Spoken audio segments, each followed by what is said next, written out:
by Mark Serrano.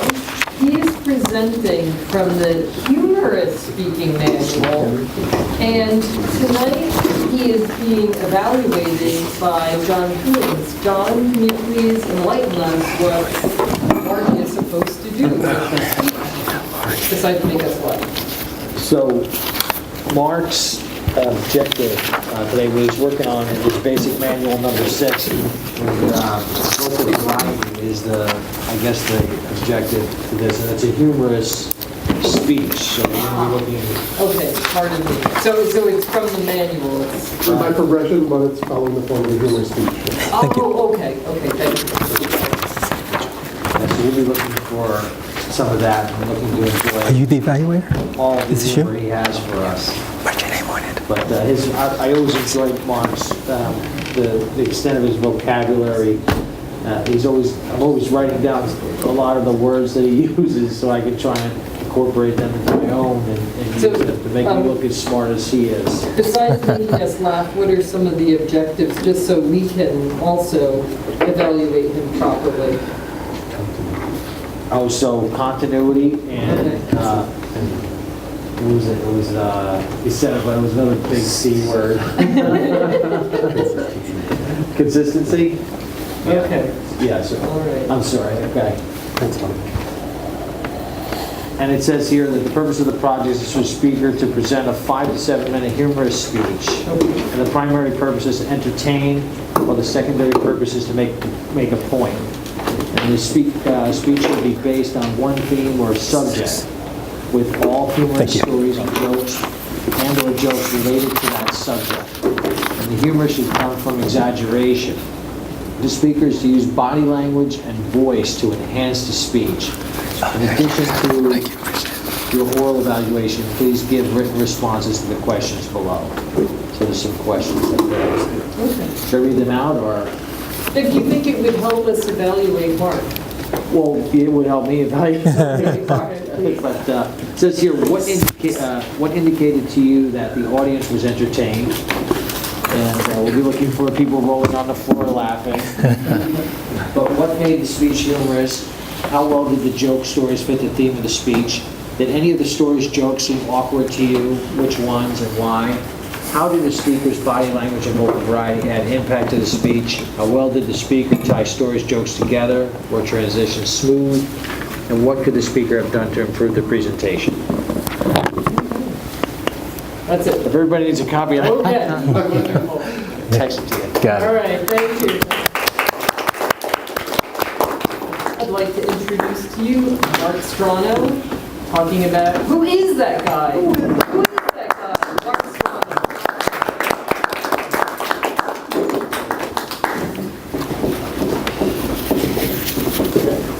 So Mark, what I need is to improve the quality of life of all my employees. If you don't hire this guy, it's going to be the worst mistake of your career.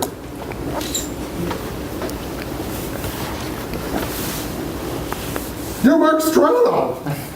When do you want to start?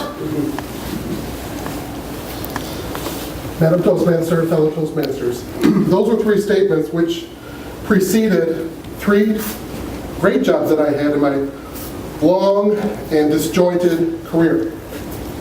But I'd like to tell you another story. Those I'll say for another speech, but something else I'd like to tell you another story tonight. I was on my way to yet another interview, standing in the elevator, and I don't know why, but as the elevator buttons were lighting up and the doors were ready to open, the notes went through my head. Dun dun dun dun dun, and the thing went ding. So weird enough as that is, I stepped out of the elevator, and I'm looking at the receptionist right there, right point blank in front of me. And I said, "Hi." She said, "Hi, Mark." I knew the receptionist. I didn't know I was going to know the receptionist. "What are you doing here? What are you doing here?" "I have an interview." "I see you're the receptionist." She said, yeah. After that company failed, we all like split. Everybody split and they all went to different companies. Everybody's doing the same thing. Small world, small industry. "Okay, good. Well, I'm so glad to see you." Now I'm chatting it up with her, having a good time, catching up for a few minutes. She had already hit the button called the interviewing manager, who's going to be my boss. And while we're laughing and chatting, he walks down this hallway and he sees me, introduces himself, we shake hands, and I say goodbye to the receptionist and say, I'll see you later. She says, oh yes, okay, we'll see you later. I'll see you on the way out, of course. And he's looking at me like, as if to say, how do you know her so well? Why are you chatting her up? Like, who's this guy? So we walk down the short hallway to his office. HR, Human Resources, happened to be in the front part of the building. So we get to his office, sit down, went through those boring HR interview questions, which I've done myself. Then we had some great conversation about the role, projects, the position, and then it got better. We had a great conversation. And he felt confident, I guess he was encouraged, and he said, you know what I'd like to do, if you have another few minutes, I'd like to take you, introduce you to my boss, the director of training and development, which is you and I will be reporting to. I said, sure, of course, if you'd like to, I would appreciate that. He said he's actually sitting on the other side of the office in the executive suite, so I'm going to take you through the workspace, the operations there. And that'll give you a feel for the setup, the layout of the offices, but don't get used to it because we're moving this week on Friday. Those orange crates are going to line up, and we're going to move down to the new space on the first floor, right off the lobby, 10 times as big as this. They're expecting some expansion, I guess, 10 times as big. Okay, well that's exciting. So we're at the big opening there, into this pit, this sea of cubicles and all these people buzzing away in it. He says, now I just want to introduce you, I want to pronounce your name right. I said, yes, of course. He said, it's Mark Strano, right? As I'm nodding, going to say yes, I hear an echo without his lips moving. Mark Strano. And then somebody, out of my periphery, I saw somebody wheel themselves out of a cubicle, and they poked their head out. And I looked at them, like, oh, hi, Mark Strano, what are you doing here? I said, what are you doing here? I work here. I said, well, I hope you. And so, Mark Strano's here, and it was like watching an episode of the Meerkat Manor on Animal Planet. People were getting up out of their cubicles, and I'm like, Mark Strano, and they're all looking like, where's Mark Strano? So I'm watching this strange, weird dynamic happen, and now people are coming this way toward the two of us. As we're slowly walking, he thinks we're going to walk through the thing, but now this thing is happening. And like people are coming up and shaking hands, slapping me on the back, and thumbs up. What are you doing? How you been? Where have you been? Well, I'm here. I'm looking for a job. Oh, that'd be awesome. You'd be great. We'd love to have you. That'd be so good. And this guy's looking at me like, who is this guy? I'm looking at him apologetically, like, I didn't plan this. I didn't do this.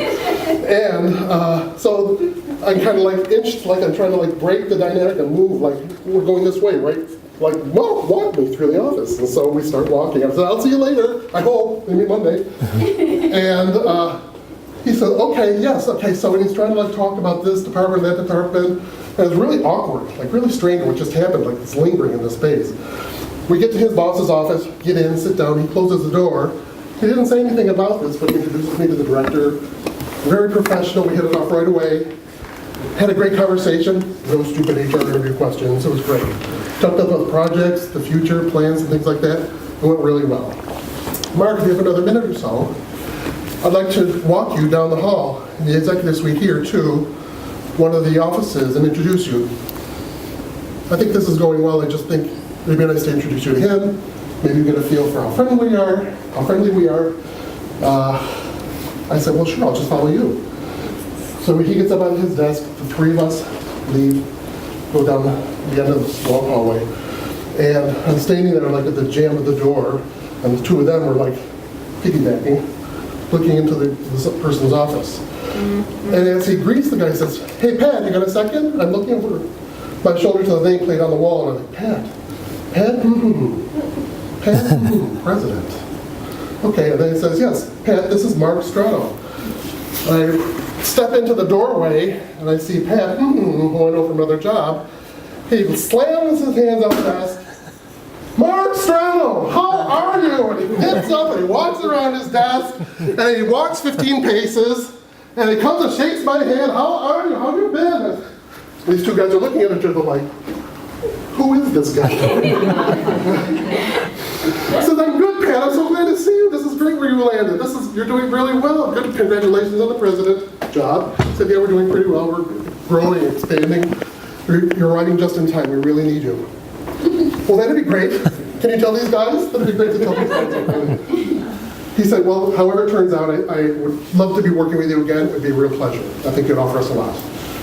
So these guys are looking at each other again, saying, who is this guy? Right. We get back, we leave, shake hands, go back to the director's office, sit down, and everybody's reeling, like this is just such a bizarre, weird thing what's happening.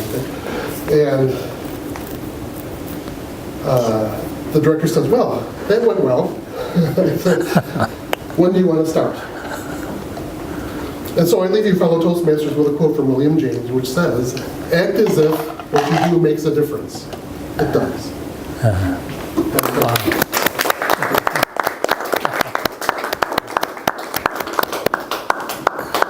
Timers, could you please give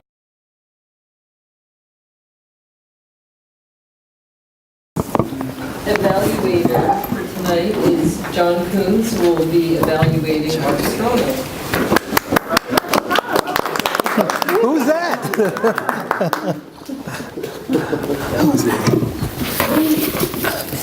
Who is that guy for real, right? Honestly, I didn't know Mark in that way. I spent much time with him in other kind of meetings outside of Toastmasters and the chamber, and I really need to spend more time with that guy. Because it was great. It was definitely humorous. You had everybody laughing. Wendy, it was like somebody was tickling her the whole time. And if you ever have to give another speech and it's going to be, or do a comedy routine, you should keep Wendy in the audience as a plan. But I think everyone enjoyed it. Your eye contact, you were floating. You had the stage, you were in control of it, you seemed very comfortable with it. I truly enjoyed it. I couldn't get enough, and when I had to look down to write something, to take some notes as I was going along, it was difficult because I wanted to look right back up again and see where you were going next with that. I love the fact that it was like a really small world that you were in, where everyone you had worked with before was at this new job, and so it was consistent, throughout the whole story and how these people all knew who you were. I thought that the jokes fit perfectly into the theme.